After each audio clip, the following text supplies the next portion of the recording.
So we'll start off there. Tell me who you are and how do you identify what you do? Okay, questions You know? I've been learning to answer my whole life, so I should do this quick. So I am Jasmin. Yes. Jasmin what? What is your last name? I'm Jasmin Rituper. This is important. It's a Hungarian last name. I'm Austrian originally. I don't look Austrian. I never wanted to be Austrian, and I really wished I would be darker and have more curly hair, which suddenly, all of a sudden, started to come.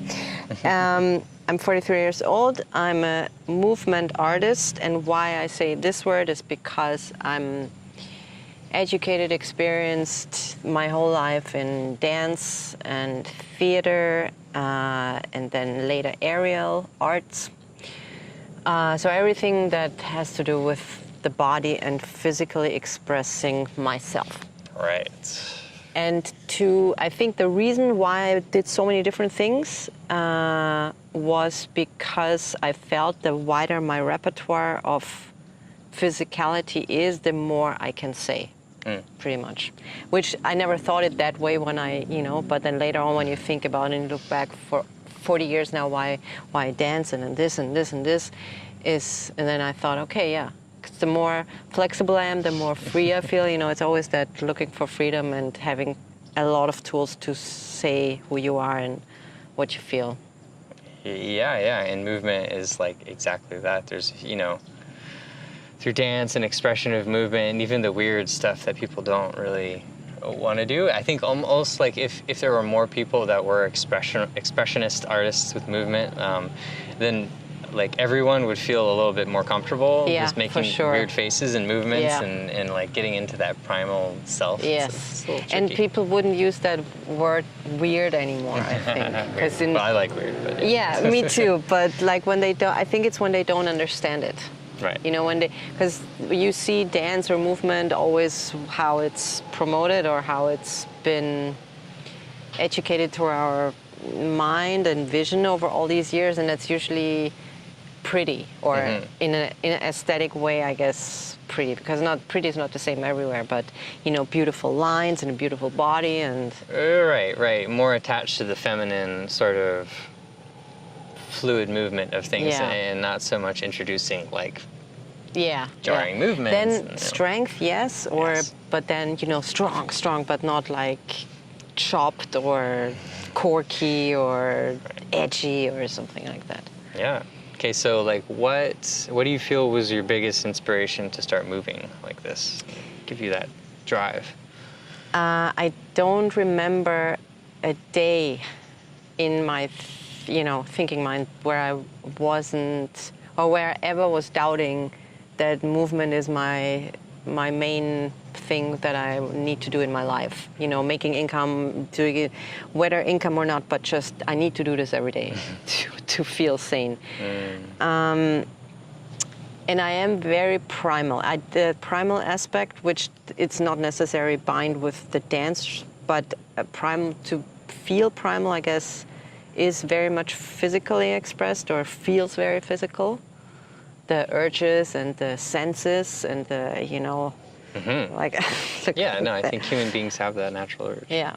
And that I also felt very much as soon as I can remember. And that goes, again, with this whole not feeling home in Austria, because I thought I should be in the jungle or growing up in the jungle, where I have had more visions or pictures to being, animalistic and jungly and warm and darker skin color. Access to your primal. Yes. Yeah. Amazing. And so what was it, why I kept doing it for my whole life, or why I'm still doing it, or what was the main... Yeah, initial feeling, or like what keeps you going, like what's that? Because yes, I get the like business side of it, needing to survive, but then there's also like the feeling of needing, like of almost like a medicine. It's my medicine.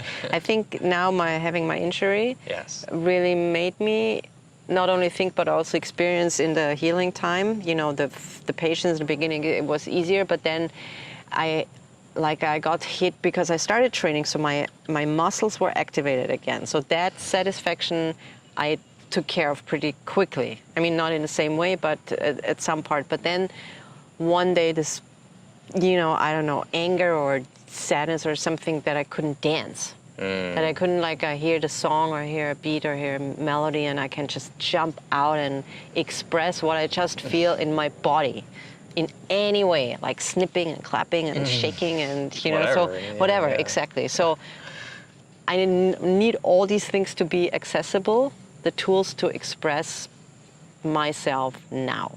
Right. I guess that's the urge that always keeps me going.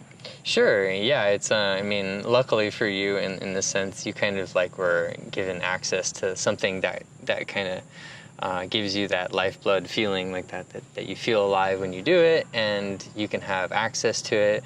And now, of course, it must have been really tricky going from that high state of training and bringing yourself and then being injured to having to deal with humility and that sort of thing. So, yeah. But it's important also. It's really important because to also answer myself these questions that you just asked me, is it what am I really missing when I was on crutches and couldn't move? Was it the feeling of I do a workout and sweat and all that, definitely. But the other thing was really all this bubbled up energy that is, my feelings and emotions and whatever, all the mixes, but to instantly put it out in movement. Whether, it doesn't matter what movement, but to put it out. That stuff inside, immediately, boom. I was like, wow, I can't do that now. And I guess for other people, the outlet is writing or playing an instrument.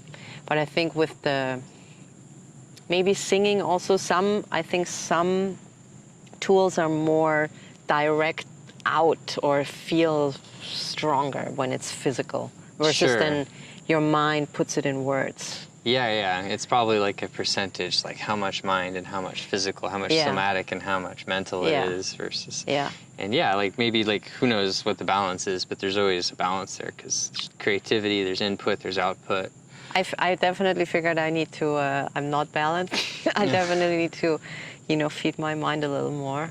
Yeah, and that's, speaking of that, who is someone that you look up to? Who is a mentor in your life for movement? This must be a tricky thing.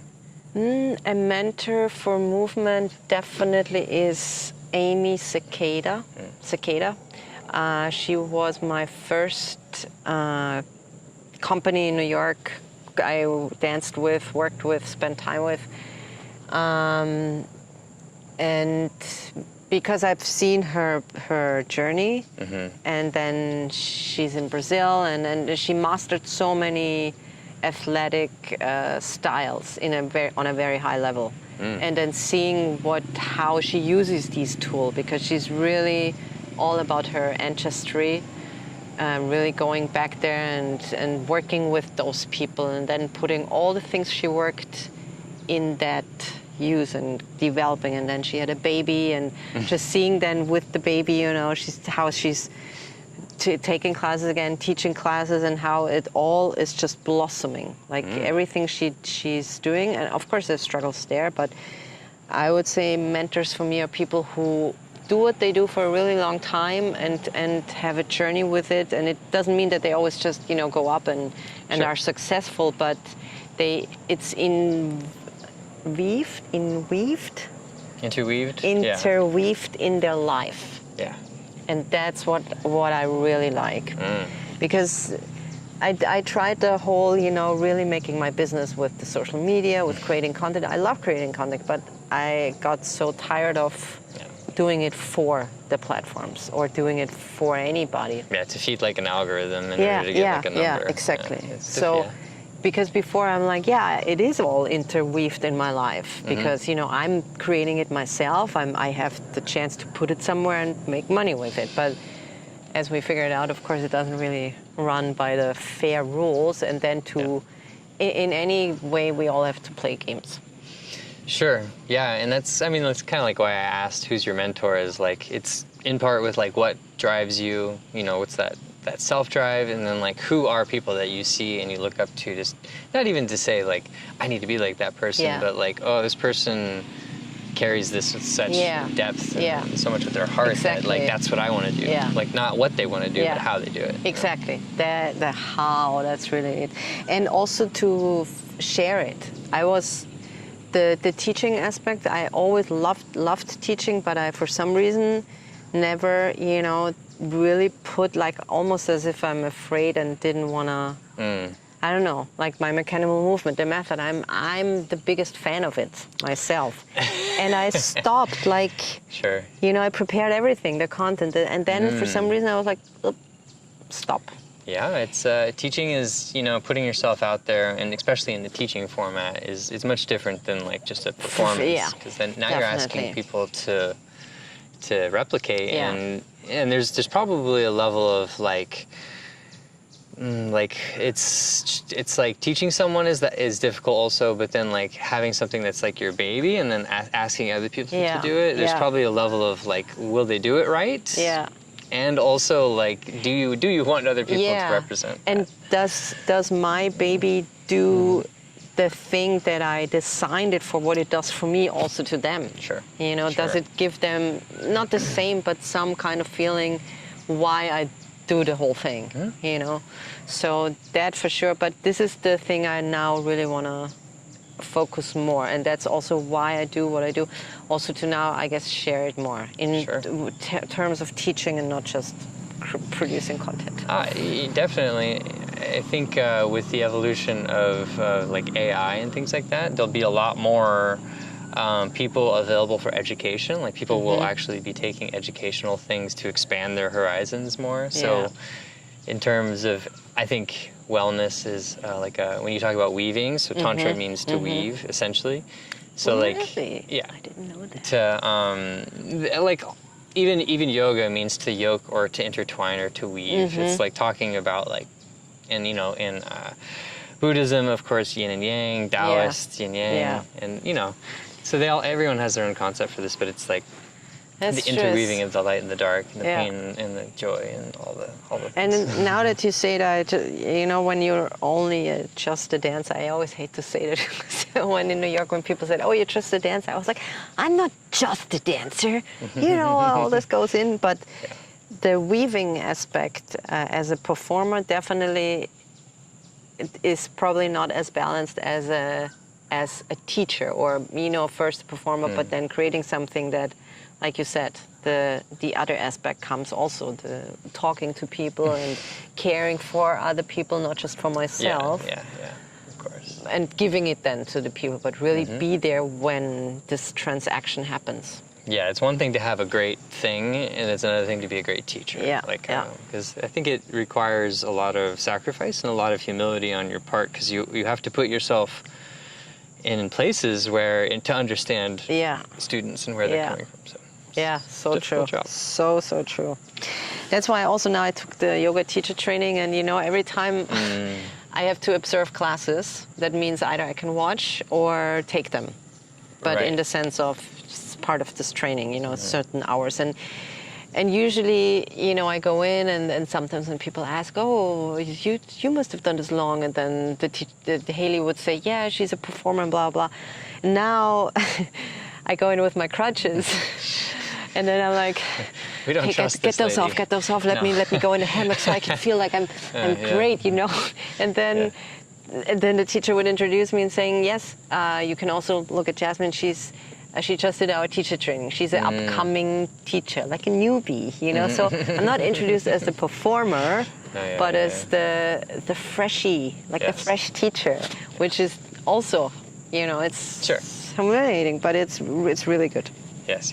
Being humbled has its, you know, it's very, very, very beneficial. Everyone should be humbled. If you haven't been humbled, then you're probably due for a terrible mistake at some point. So, well, cool. Okay, so like now we are in Nosara, Costa Rica, and what do you see for yourself here in this place? I fell in love with this place since I met you, also 7 years ago, I think.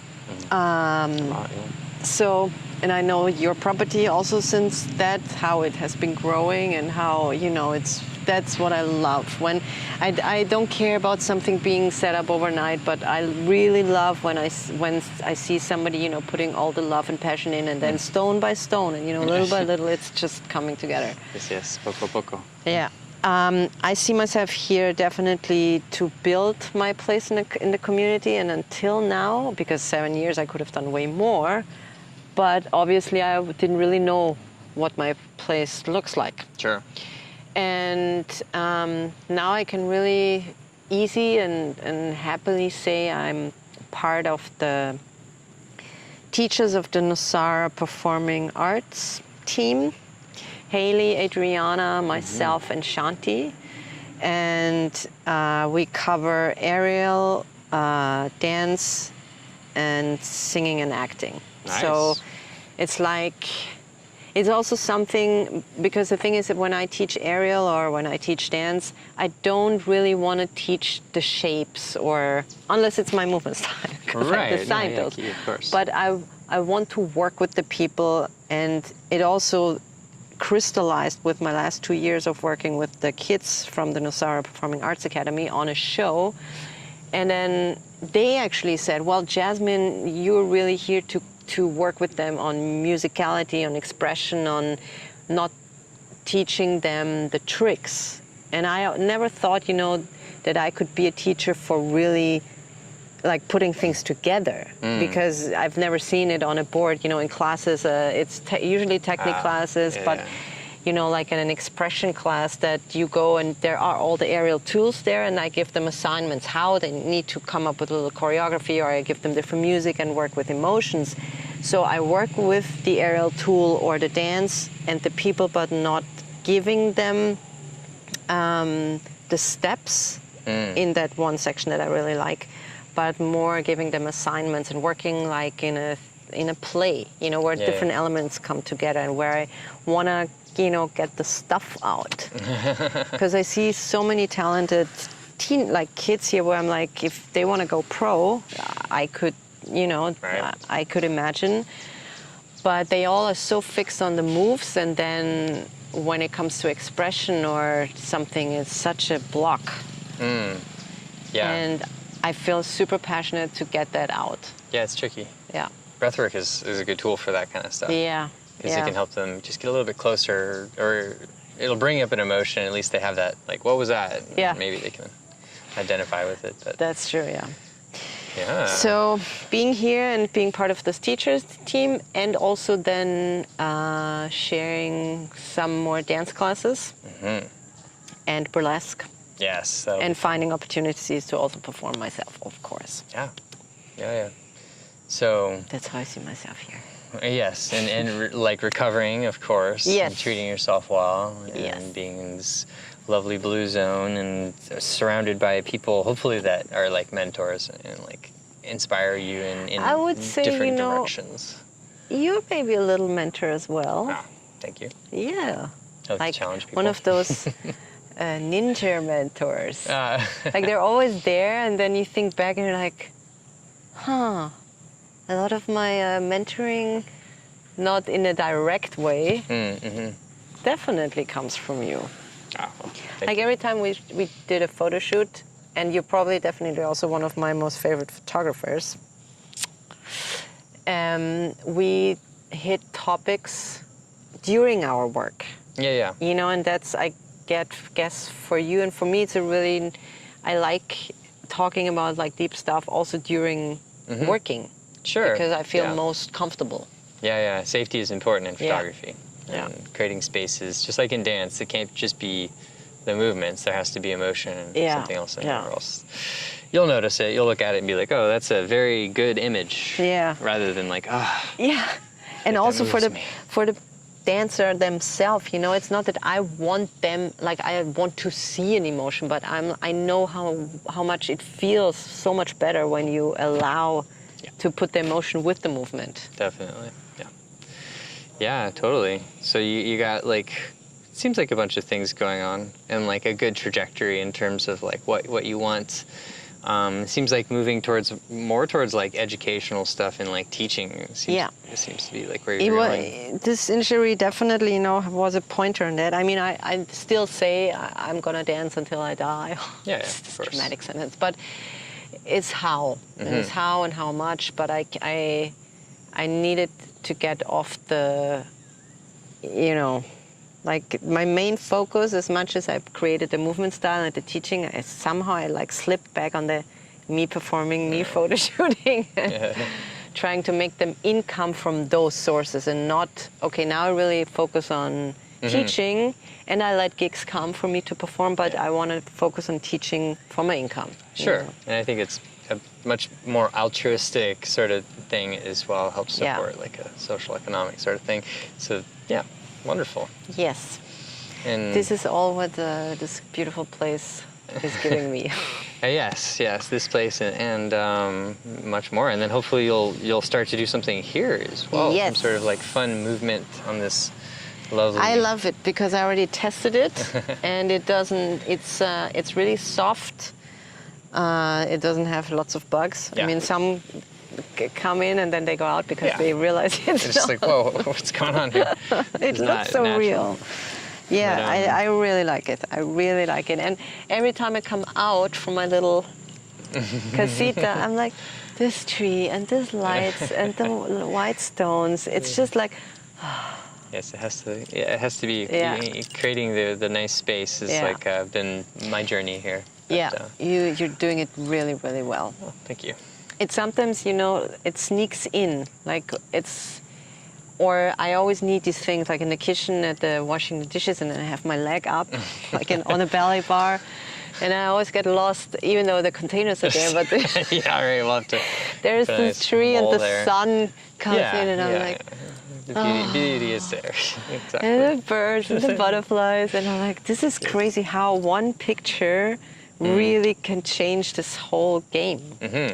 Like looking out of the window, and the same thing like looking out here. Totally. It gives me the same. Yeah, it helps support the artist inside. Yeah. Well, cool. I think we're about to lose our light, so we'll have to stack this up. But where are we at? This is like middle of December, so middle of December. We can check back in a month or two and see where everything is. And so wonderful to hear what you've been up to, little tidbits. Thank you. Hopefully this makes it out there somewhere and entertains some people.